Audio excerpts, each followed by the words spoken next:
Did you know that your bones are literally keeping score of every time you say yes when you should have said no? Here's what doctors don't tell you. By age 30, women who struggle with boundaries show visible bone density loss on their x-rays.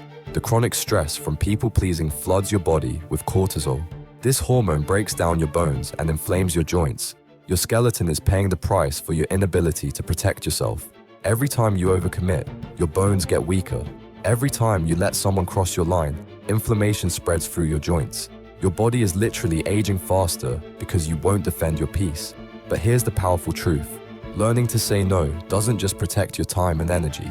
It protects your physical structure. It keeps your bones strong and your joints healthy.